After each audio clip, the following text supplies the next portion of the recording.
So me and my lab partners wanted to conduct an experiment that would showcase how the enzyme trypsin works.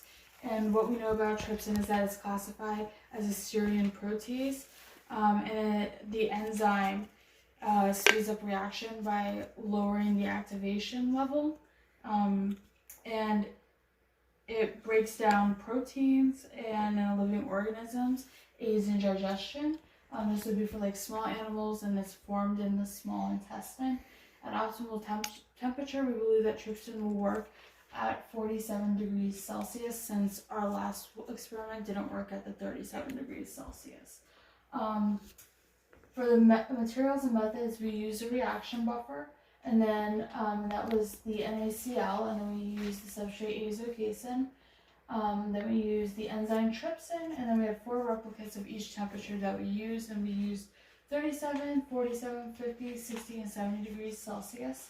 And then we incubated those temperatures for 20 minutes. And then we used the TCA, and TCA basically stops the reaction from happening. And from there, we centrifuged it for 2 minutes, and centrifuging separates the supernatant from the pellet. And the supernatant is made up of DNA and RNA, and it's basically the micromolecules of what was separated from the macromolecules that couldn't break down. So that would be our proteins that are sitting at the bottom. And then we put them in the spectrophotometer, and the absorbance reading we got for that was 440 nanometers. We had 4 negative controls, and basically we just did not add the trypsin for that.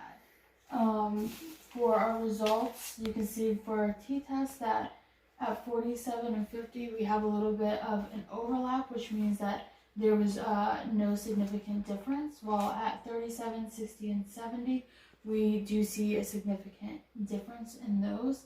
And then our standard deviation was pretty low, and we could see that at 47 degrees Celsius versus 50 degrees Celsius, our p-value was greater than 0.5.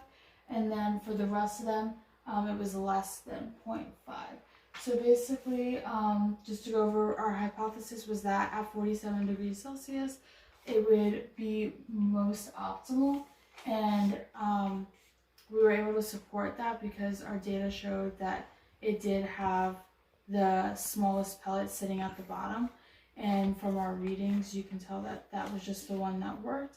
And then our rationale for that was because of what we know about the small intestine and its environment, that this was the temperature and the right factors that would basically mirror what would happen if we were working in the pancreas. And that's it.